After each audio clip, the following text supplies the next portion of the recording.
Hi, അടിപൊളി ബേസിലേക്ക് എല്ലാവർക്കും സ്വാഗതം. അപ്പൊ ഇപ്പൊ നല്ല മഴയാണ് കേരളത്തിൽ കേട്ടോ. അപ്പൊ നല്ല മത്തി വരുന്നുണ്ട്, നല്ല നെയ്മത്തിയാണ്, നല്ല പനിഞ്ഞിലൊക്കെ ഉള്ള മത്തിയാണ്.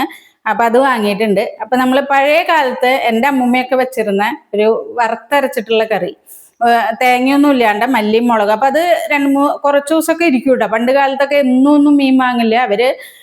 അത് വെച്ചിട്ട് ഉറിയില് മുകളില് പൂച്ചയൊന്നും എടുക്കാതിരിക്കാൻ വേണ്ടിയിട്ട് ഒരു ഉറിയുണ്ട്, ഉറിയില് ചട്ടിയിലാക്കിയിട്ട് വെക്കുക ചെയ്യുക. അതപ്പം ഇങ്ങനെ കുറേശ്ശെ സൈഡിൽ നിന്ന് എടുക്കും, 3-4 ദിവസമൊക്കെ ഇരിക്കും.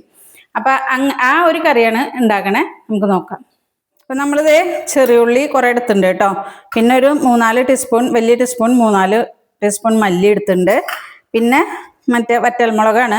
വറ്റൽമുളകൊക്കെ മുഴുവനോടെ വേണം കേട്ടോ. നമ്മള് മറ്റേ പൊടി ഇട്ട് കഴിഞ്ഞാൽ ടേസ്റ്റ് കിട്ടില്ല. അപ്പൊ ഇതിൽ കശ്മീരി ഉണ്ട്, മറ്റേ നോർമൽ മുളകും ഉണ്ട് കേട്ടോ. എരിവും കിട്ടും, കളറും കിട്ടും. പിന്നെ നമ്മൾ എടുത്തേക്കണത് ഇതേ ഒരു വലിയ നെല്ലിക്ക വലിപ്പം പുളിയാണ് കേട്ടോ. നോർമൽ നമ്മുടെ പുളി, വാളംപുളി. ഇതിൽ വാളംപുളി ചേർത്താലാണ് നല്ല ടേസ്റ്റ്. അപ്പൊ നമുക്ക് ഇത് ചേർത്തിട്ട് ഇനി പുളി പോരാന്നുണ്ടെങ്കിൽ ഇത് നമ്മൾ വറുത്തരയ്ക്കാനുള്ളതാണ്. പുളി പോരാന്നുണ്ടെങ്കിൽ നമുക്ക് ഒരു കഷ്ണം വാളംപുളി അതിൽ മറ്റേ കുടംപുളി ചേർത്ത് കൊടുക്കാം കേട്ടോ. എണ്ണ ചൂടായിട്ടുണ്ട്, വെളിച്ചെണ്ണയാണ്. അതിലേക്ക് നമുക്ക് ആവശ്യത്തിന് ഉള്ളി ഇട്ട് കൊടുക്കാം. കുറച്ച് മൂപ്പിക്കാൻ ഞാൻ മാറ്റി വെക്കുന്നുണ്ട്.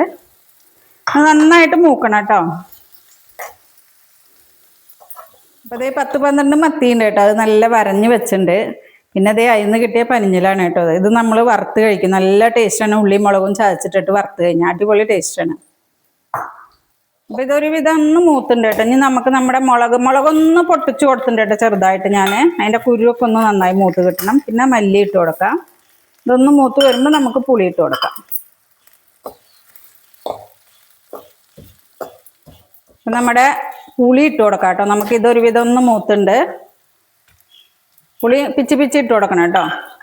അപ്പം അതൊന്ന് നന്നായി മൂത്ത് വരണം.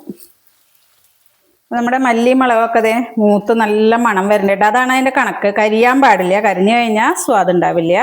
നമുക്ക് തീ ഓഫാക്കി കൊടുക്കും. ഇനി ചീനച്ചട്ടിയിൽ ഇരുന്നിട്ടും ഒന്നാവും, പക്ഷെ നമ്മൾ ഇളക്കി കൊടുക്കണം കേട്ടോ, അല്ലെങ്കിൽ അടിഭാഗം കരിഞ്ഞു പോകും. അപ്പം മസാല ഒന്ന് തണുത്തിട്ട് അരച്ചെടുക്കണം. അപ്പം അത് അരച്ച് വരുമ്പോഴേക്കും നമുക്ക് ഈ ഉള്ളി ഒന്ന് മൂപ്പിച്ചെടുക്കാം. കൂടെ തന്നെ ഒരു വലിയ കഷ്ണം ഇഞ്ചി, ഒരു 4-5 പച്ചമുളക് പഴുത്തതാണ് കേട്ടോ. അത് പച്ചമുളക് തന്നെയാണത്. അതൊന്ന് മൂത്ത് വരട്ടെ. അപ്പോഴേക്കും നമുക്ക് മസാല അരച്ചിട്ട് വരാം.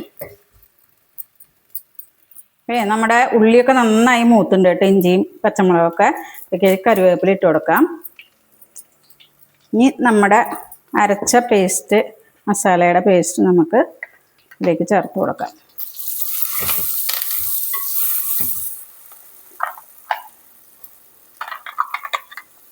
ഉപ്പും കൂടി ചേർത്ത് കൊടുക്കുന്നുണ്ട് കേട്ടോ. ഒരു 1.25 ടീസ്പൂണ് കല്ലുപ്പാണ്.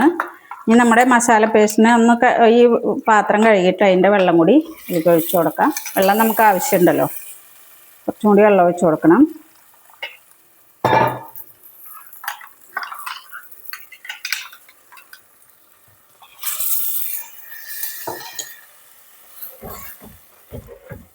ഇതിലേക്ക് കുറച്ച് മഞ്ഞപ്പൊടി, അധികം വേണ്ട കേട്ടോ മഞ്ഞപ്പൊടി. ഇതിൻ്റെ കളർ എന്ന് പറഞ്ഞാൽ മഞ്ഞളിൻ്റെ കളറ് അധികം വരാൻ പാടില്ല. ലേശം മഞ്ഞപ്പൊടി ഇട്ടു. വെള്ളം വേണമെങ്കിൽ കുറച്ചും കൂടി ആഡ് ചെയ്യാം കേട്ടോ. അതൊന്ന് കലക്കട്ടെ, എന്നിട്ട് വെള്ളം ആഡ് ചെയ്യാം. നമ്മുടെ മസാലയൊക്കെ ഇത് നന്നായി തിളച്ചിട്ടുണ്ട് കേട്ടോ. ഇനി ഇതിലേക്ക് മീൻ ഇട്ട് കൊടുക്കാം.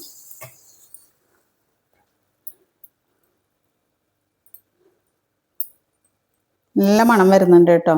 നമ്മൾ വറുത്തരയ്ക്കുമ്പോൾ ഒരു പ്രത്യേക സ്മെല്ലാണ്.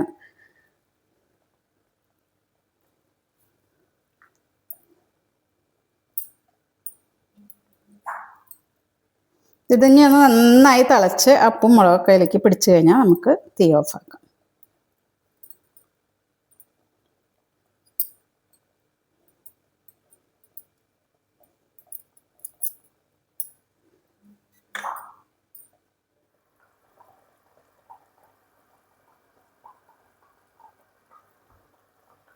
അതൊക്കെ തിളച്ച് നല്ല അടിപൊളി മണമൊക്കെ വരുന്നുണ്ട് കേട്ടോ. നമുക്ക് കുറച്ച് കറിവേപ്പില ഇട്ട് കൊടുക്കാം.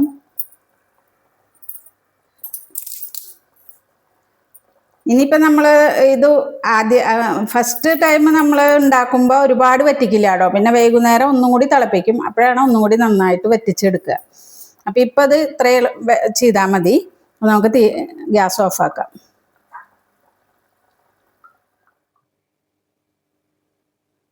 അപ്പോൾ നമ്മുടെ അടിപൊളി മത്തിക്കറി റെഡി ആയിട്ടുണ്ട്. അപ്പോൾ ഇതുപോലെ ഒന്ന് ഉണ്ടാക്കി നോക്കൂട്ടോ. അടിപൊളി ടേസ്റ്റാണ്.